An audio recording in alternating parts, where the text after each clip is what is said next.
If you hear the word fear and I give you two options, forget everything and run or face everything and rise, which one would you choose? Hi guys, welcome back. Let's talk about fear.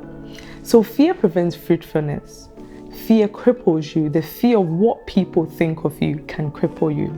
Fear of failure can cripple you. What fear does is that it prevents you from seeing your true potential, your true worth. What fear does is that it places you in a box without a cover and gives you this false sense of living when in actual sense you're not, because your true potential is not being maximized. You need to get out of your comfort zone and take a leap of faith. One thing that I always tell myself is that if I allow fear to prevent me from doing certain things in life, that would be me robbing myself. And I wouldn't want to get to the age of 50, 60, 70, 80 and look back on my life and kick myself that I wasn't able to do certain things that I wanted to do.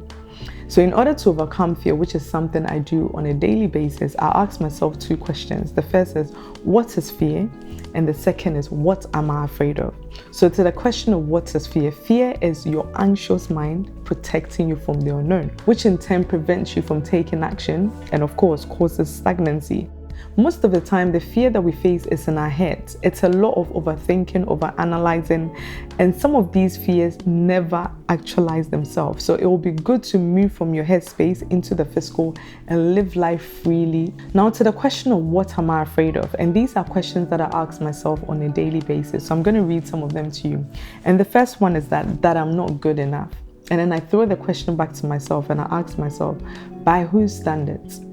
Is it that you don't know your true potential, your true worth? Who are you comparing yourself against that you're saying you're not good enough? Are you in competition with anybody? Are you pursuing perfection or you're pursuing excellence? Ask yourself these questions. The second one is the fear of failure. Who is telling you that you will fail? Who told you that you fail?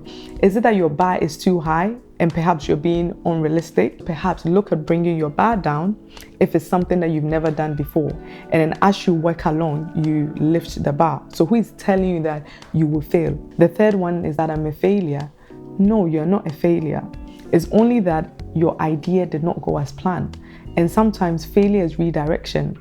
Take a step back, look at things, reassess things, and come back. The fourth one is that people will laugh at me. And then I throw the question back to myself and I say, and so what if people laugh at you? You know, if you ask the question that seems very silly amongst a group of people and they laugh at you, you have your answer. So going forward, when you move to the next set of people, if that question is asked, you would have the answer. You perhaps be the cleverest person amongst this batch of people.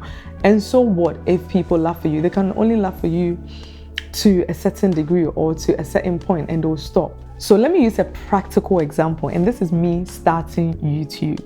And before I started, I asked myself so many questions, and I'm going to read some of the questions to you. The first one is, can I handle the pressure? The second one is, what will people think of me? What if I failed at it? What do I actually want to talk about on social media? How would my social media time allocation be like? Would I be chasing the crowd?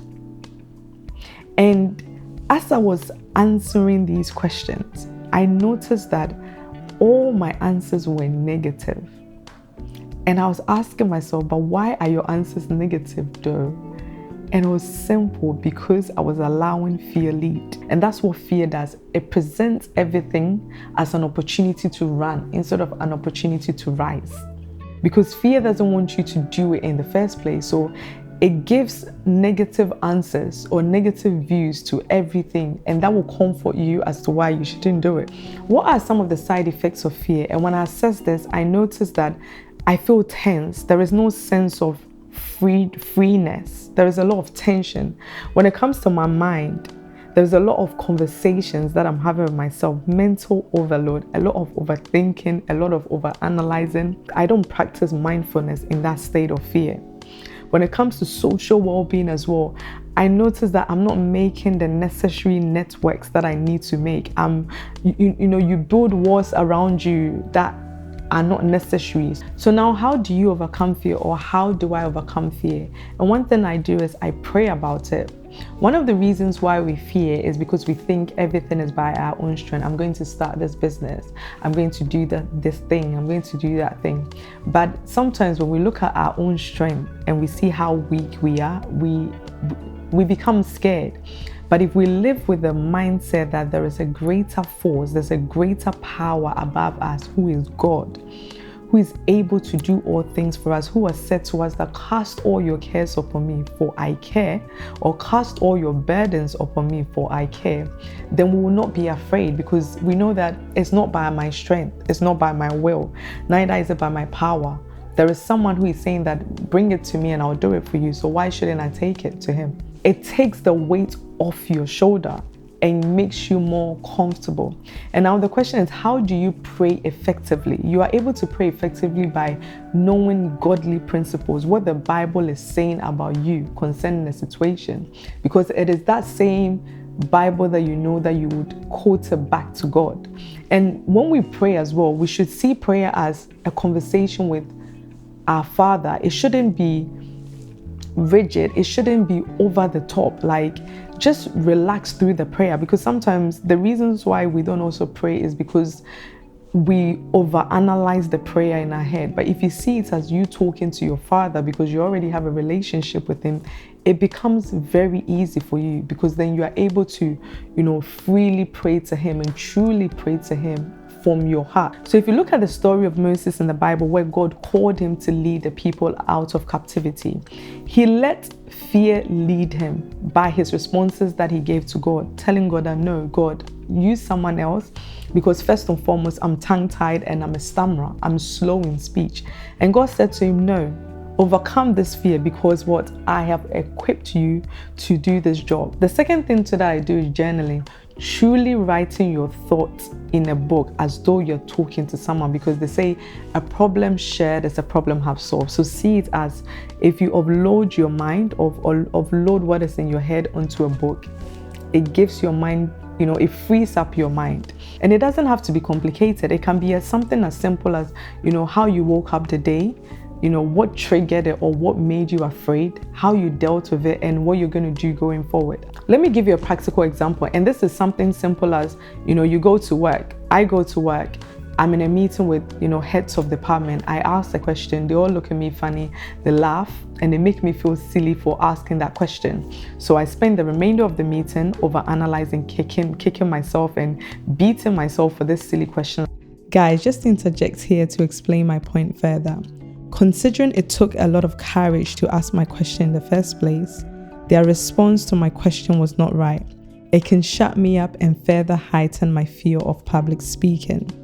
This point is mainly looking at the fear of public speaking or communication. You can do your best to avoid any situation where you might have to speak in front of people. That may only work for a while, but what happens when you're required to give a speech or you are asked for your opinion on a topic? There is no escaping that, so avoiding fear will only exhaust you.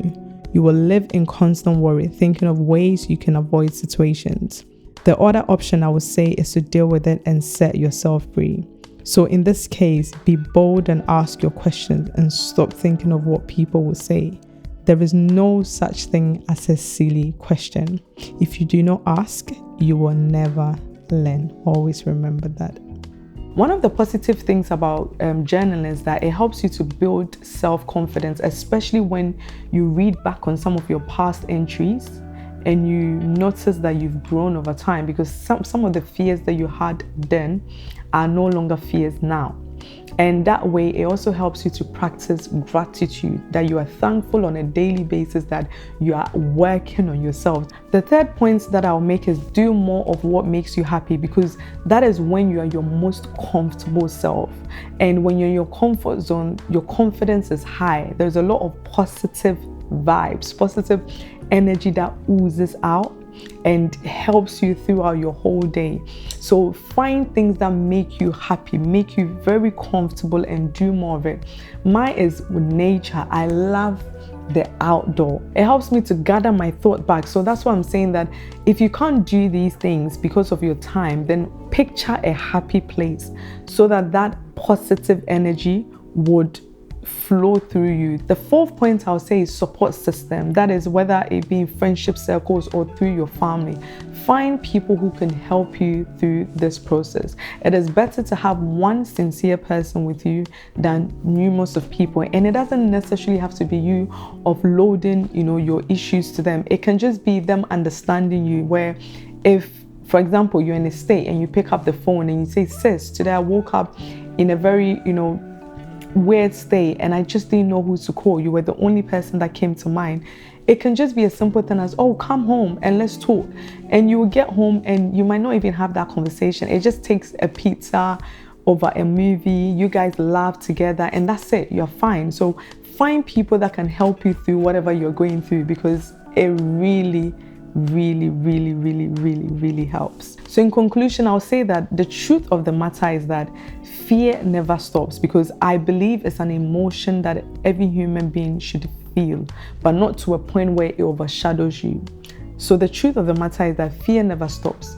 But at least for me, which should be for you, it should be a chance to constantly build your faith and your abilities in yourself to a point where if you allow yourself to face everything and rise, you would stretch yourselves to width that you didn't even think that you were capable of, to a point where fear becomes irrelevant. It's just a chip on your shoulder because you're pushing towards growth and development every single day of your life. So guys, let me know some of the things that you do to overcome your fears so that we can all learn and grow together. And if you've not had the chance to watch the first two videos, which is gratitude and effective goal setting on a gift series, I'm going to link them up here so you can have the opportunity to. Don't forget to like, comment, share, and subscribe. Bye.